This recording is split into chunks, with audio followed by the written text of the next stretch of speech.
All right, let's prove part 2 of that result. So that's here, about pushing forward sigma algebras. Okay, so I've got the setup here. Assume we've got a function of sets, f, and any old sigma algebra on x.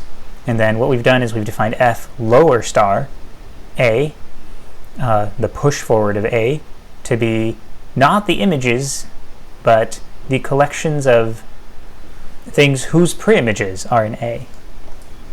So to be in here, you have to have your preimage being a measurable subset of X. You have to have your preimage be in script A.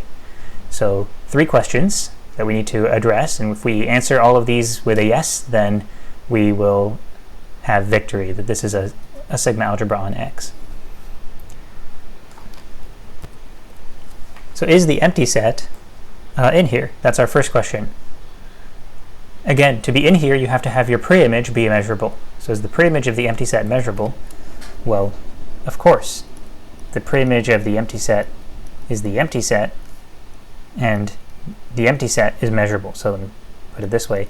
It's this being an A, which tells us that this must be in the push forward of A.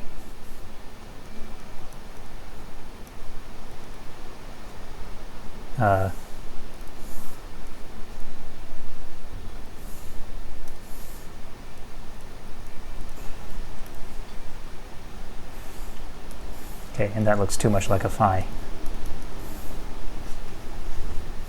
Okay, and is it closed intercountable unions? So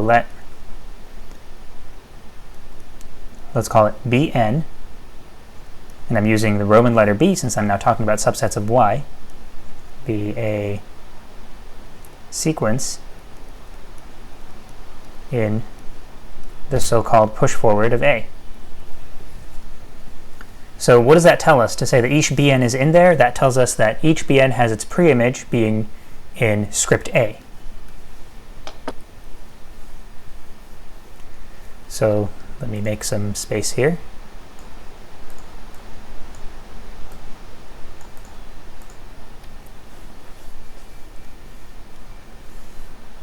Now let's work with the union. So the union of the Bn's. Well, what do I want to know about the union? I want to know that this is in here, right? To be in here, its preimage has to be in script A. So let's take the preimage of this. Then we have, again, the preimage of a union is the union of the preimages.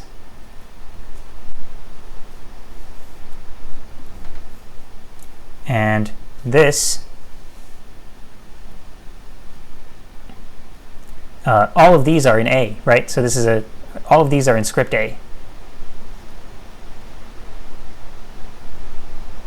So since script A is closed intercountable union, this is in script A.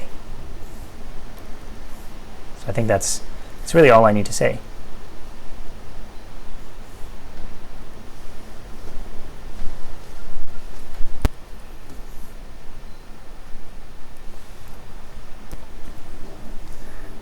All right, and is this push forward thing closed under complements? So this is feeling very similar to what we did in the previous video, right? But it is kind of different. So let B be in the push forward. Then, well, what do I want to know about the complement? Complement in Y. What do I want to know about this? I want to know whether its preimage is in script A, because that's what it takes for the complement itself to be in the push forward.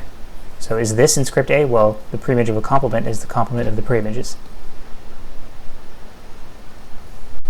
Is the complement of the preimage. And this is in there, since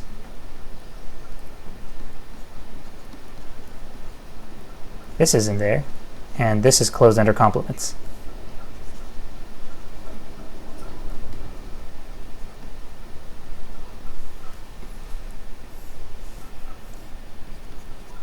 Therefore, since the preimage of this complement isn't there, that's what it means to say that this itself is in the push forward.